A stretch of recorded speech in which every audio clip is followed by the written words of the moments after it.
हम सब ब्रह्मांड की अनंत ऊर्जा को खुद में समेटी हुई सर्वशक्तिमान आत्मा हैं। हम सब में आत्म तत्व विद्यमान है। हमारे पुरखों ने ध्यान से समदृष्टा बनकर पूरी मानव जाति के कल्याण का बीड़ा उठाया है। आइए आचार्य भगवान डॉक्टर शिव मुनि महाराज साहिब के सानिध्य में हम भी महान आत्म ध्यान अनुष्ठान का हिस्सा बने।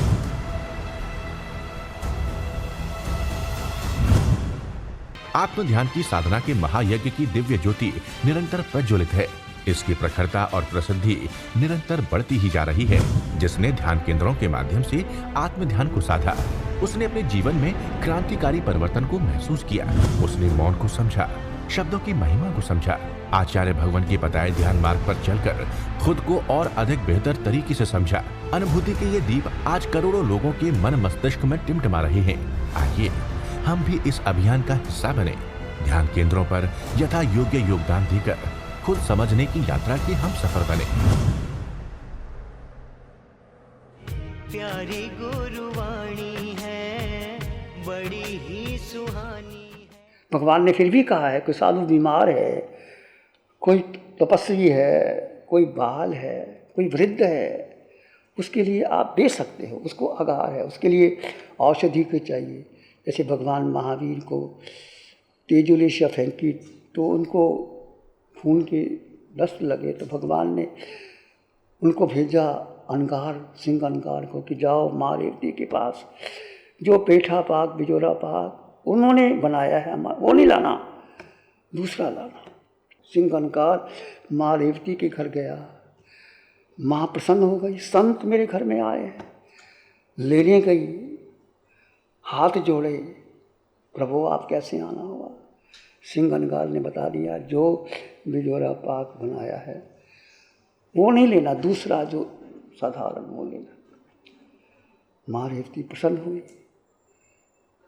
और उन्होंने बड़ी प्रसन्नता से वो आहार दिया, बिजोरा पाक दिया, जो भी भोजन था। सिंह अनगार लेके गए, भगवान ने उस औषधि का सेवन किया और उनको रोग में शांति मिली। तो कहते हैं उस माँ ने, माँ रेवती को तीर्थंकर गोत्र का बंद कर लिया। एक माँ एक भगवान को आहार देने में, शुद्ध आहार देने में तुम्हारी रसोई तीर्थंकर गोत्र का बंद कर सकती है। यदि आप प्रतिदिन भाव रखते हैं शुद्ध आहार पानी देने का, तो आपके बहुत बहुत बहुत बहुत कर्म कटते हैं। पुण्यानुबंधी पुण्य भी होता है और कर्म भी कटते हैं।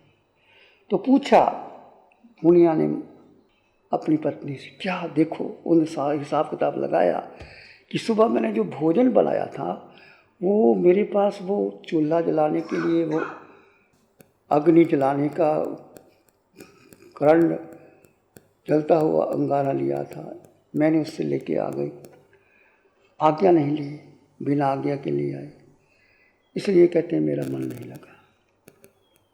तो पुनिया ने कहा कि आपको ऐसा नहीं लाना चाहिए, आज्ञा लेके लाना चाहिए। एक और एग्जाम्पल है, पुनिया जब घर में नहीं था, उसकी पत्नी थी, एक सिद्ध जोगी आए उनके पास और कहने लगे मैं आपको कुछ देना चाहता हूँ, बोलो लाओ, क्या है आपके पास। तो पुनिया की पत्नी ने कहा एक लोहे का तवा है, चूल्हे, और तो कुछ भी है ही नहीं। तो उसने कहा अच्छा लोहे का तवा लाओ। उसने लोहे का तवा लिया, उसके पास पारसमणि थी। कहते पारसमणि लोहे के तवे पर स्पर्श हो जाए तो सोना हो जाती है, ऐसे कहा जाता है। मैंने पारसमणि देखी नहीं, आपने किसी ने देखी हो तो कहते ऐसी पारसमणि होती है, लोहे से सोना हो जाता। तो उसने पारसमणि का स्पर्श किया, वो तवा सोने का हो गया। उसकी पत्नी बहुत खुश हो गई, अब तो अमीर हो जाएंगे हम, सोने का तवा हो गया। सन्यासी चला गया। तो मुनिया श्रावक घर में आया, तो पत्नी ने कहा क्या हुआ। कहते कुछ सन्यासी आया था, लोहे का तवा सोने का। कहते सोने का तवा, ये तो हमारा है ही नहीं, तुमने कैसे ले लिया। कहते वह लोहे का तवा था, उसने पारस मणि से सोना बना दिया। कहते नहीं, ये हमारा नहीं है, हम इसको नहीं लेंगे। तो कहते इतना ईमानदार था, 3 दिन भूखा रहा, मेहनत करके वही लोहे का तवा लेके आया। 3 दिन भूखा रहने के बाद लोहे का तवा लगा बनाया, फिर वो रोटी ली, उस सोने के तवे से उसने वो रोटी नहीं ली। ऐसे पुण्य श्रावक, संपत्ति कितनी, 10-12 आने कुछ, और दिल का सम्राट था, ऐसा सम्राट, न्याय नीति का जीने वाला। पूरे इतिहास में भगवान ने पुण्य श्रावक की प्रशंसा की। भगवान धन को नहीं देखते, दिल को, कितना बड़ा दिल था उसका। एक सामायिक मगर सम्राट खरीद नहीं सका, भगवान के पास गया। भगवान ने कहा, राजन जितना तेरे पास हाथी घोड़े हीरे जवाहरात है तो एक तरफ रख दे, एक सामायिक की दलाली नहीं बनती राजन, तो सामायिक खरीद नहीं सकता। कहने का अर्थ, धर्म को बेचा नहीं जा सकता। जो तुम ध्यान करते हो, साधना करते हो, उसको बेच नहीं सकते। एक सामायिक, शुद्ध सामायिक जो पुण्य श्रावक की सामायिक थी। आप प्रयास तो करो, एक श्रावक को सुबह शाम सामायिक करनी चाहिए, 12 अनुव्रत ग्रहण करने चाहिए। पहले हम 12 अनुव्रत देते थे, यदि आपकी भावना हो समय पर हम देते हैं, और बहुत आसान है अनुव्रत। भगवान ने ऐसा धर्म बताया ही नहीं तो तुम्हें बहुत कठिनता से पालन करना पड़े। अहिंसा अनुव्रत क्या कहता है, जानबूझकर निरपराधी जीवों की हिंसा नहीं करनी, जानबूझकर। जैसे तुम बहनें भोजन बनाती हैं, भोजन बनाते समय सब्जी बनाती है या कुछ करती है तो छोटे मोटे एक इंद्री, बेंद्री, त्रेंद्री जीवों की हत्या हो जाती है। अब व्यापार करते हो, खेती करते हो, जीवों की हिंसा होती है, तो भगवान ने आपको उसका आगार दिया है। संकल्प ही हिंसा का आगार दिया कि संकल्प पूर्व जानबूझकर हिंसा नहीं करनी। दूसरा, जानबूझकर झूठ नहीं बोलना, जानबूझकर किसी का ताला तोड़ देना, किसी की गांठ खोल देना, किसी के पैर से डाल देना, किसी के दोहर को मुकर जाना, ये श्रावक का कल्पना नहीं। चौथा, अपनी पत्नी की मर्यादा रखो। आज जो देश विदेश में क्या हो रहा है, सदार संतोष का व्रत यही है कि ठीक है तुम पूर्ण शील का पालन नहीं कर सकते तो मर्यादा कर लो, और ऐसी मर्यादा भगवान ने आपको भी ऐसा उच्च स्थान दिया है, ये गृहस्थ भी मोक्ष के अधिकारी बन सकते। 2 जन्म में भगवान महावीर के 10 श्रावक आगे बढ़ना आएगा। 12 अनुव्रत लिए भगवान के पास, दीक्षा ली, अपने बेटे को राजपाट दिया, और भगवान के पास कौशलशाला में गए, सलेखना संथारा ली। 10 के 10 श्रावक पहले देवलोक में गए, और आगे महावीर में जाएंगे, सिद्ध बुद्ध और मुक्त हो जाएंगे। ऐसी श्रावक की करनी है तुम्हारी, तुम करो, नीचे उठो, जीवन को सफल बनाओ। ऐसी भगवान की जो है साधना, बहुत ऊंची साधना। कहते हैं गुरु गोविंद सिंह का एक शिष्य रघुनाथ, जो गुरु को प्रसन्न करना चाहता था। गुरु गोविंद सिंह यमुना के किनारे बैठे थे, साधना में थे। सिखों ने भी बहुत धर्म को आगे बढ़ाया है। जो सरहंद में आप जा कर के देखो, गुरु गोविंद सिंह के बेटे कैसे दीवारों में चनाए गए, और अपने टोडरमल ने जगह दी। वो जगह कोई दे नहीं सकता था, कहते अशर्फियाँ सोने की, वो भी ऐसे नहीं, ऐसे टेढ़ी रख करके। वो स्थान आज भी है, टोडरमल हाल बना हुआ है। कैसे रक्षा करते हैं, कैसे संकट आते हैं, कैसे देश पर आपत्ति आती है, और कैसे जैन श्रावकों ने देश को ऊपर उठाया है। तो गुरु गोविंद सिंह यमुना के किनारे बैठे थे। एक शिष्य रघुनाथ उनके पास आया, और रघुनाथ आया तो उन्होंने गुरु को 2 सोने का कंगन दिया। तो कहते कि खुश हो जाएंगे, गुरु को कंगन दिया है। तो वो बैठे थे, गुरु गोविंद सिंह भी बैठे थे और वो देख रहे थे कि मैंने सोने का कंगन दिया है तो गुरु मेरे पर कितने प्रसन्न हैं। तो वो काफ़ी देर तक वो बैठा रहा। तो गुरुदेव अपने गुरु गोविंद सिंह ने तो कोई महत्व ही नहीं दिया, सोने का कंगन क्या है। जब देखा कोई महत्व नहीं दिया तो गुरु ने क्या किया, वो कंगन लिया, घुमाया और यमुना के नीचे डाल दिया। वो रघुनाथ हैरान हो गया कि गुरुदेव ये आपने क्या किया, ये सोने का कंगन था, आपने क्या किया।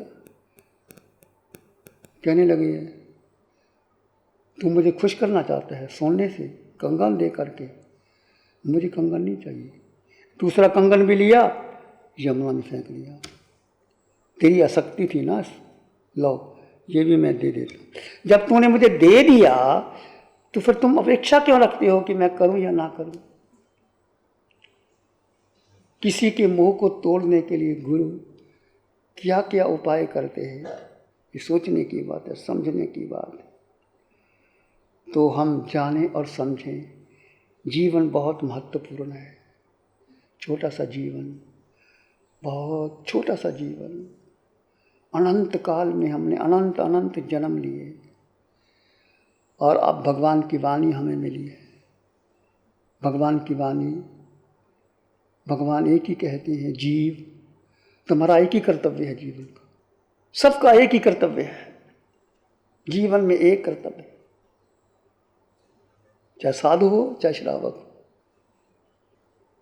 भगवान की वाणी कहती है जीवात्मन एक ही कर्तव्य है। ये जीव अनादि काल से इस संसार में भटक रहा है, कभी कोई गति कभी कोई गति, कभी मनुष्य कभी देव, कभी पशु कभी नार, अपने कर्म अनुसार जो जो कर्म किए हैं, चाहे तीर्थंकर हो चाहे केवली हो, सबको भुगतान करना पड़ेगा। करान कम्मा न मोक्षति, किए हुए कर्म को भुगतान देना ही पड़ता है। 99 लाख भाव पहले का कर्म गस सुकुमार ने सिर पर अंगीठी रख के चुकाया। भगवान महावीर ने कानों में कीले ठुकाने पड़े।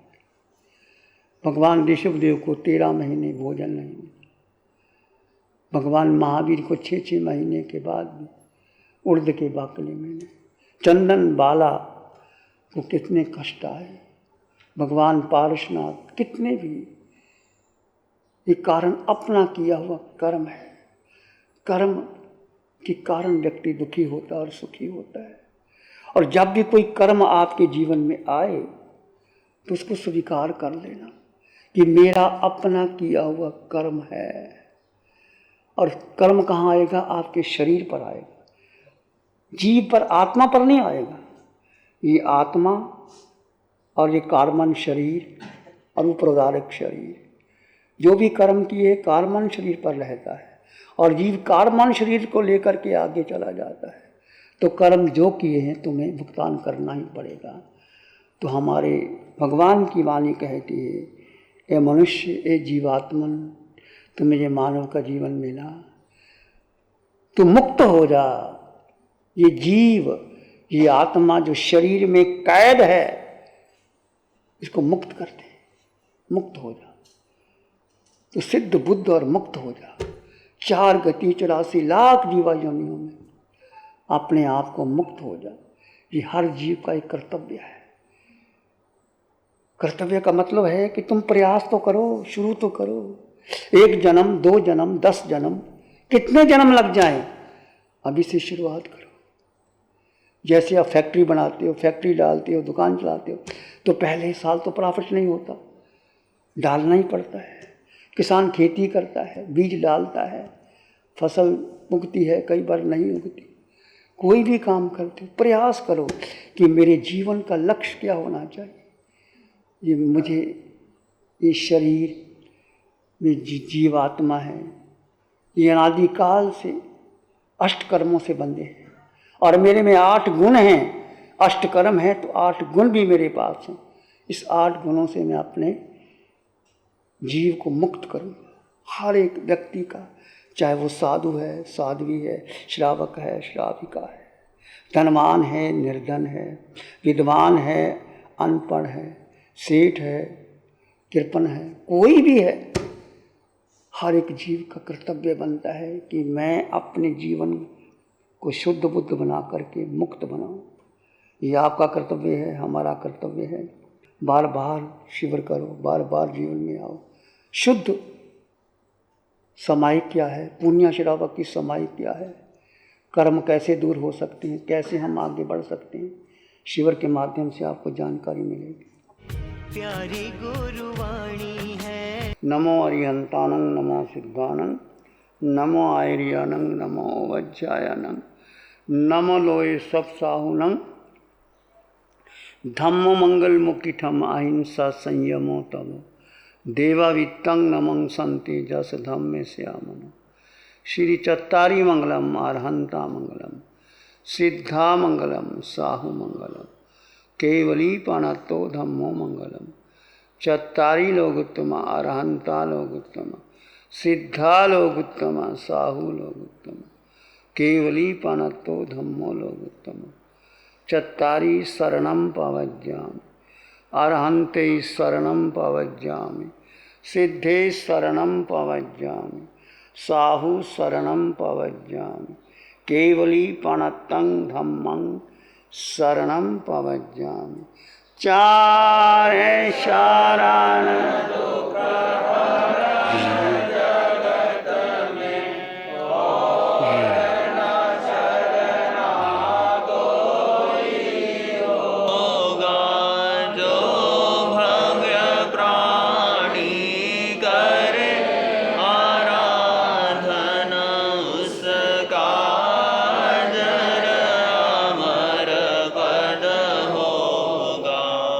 उसका सदा ही मंगल होगा।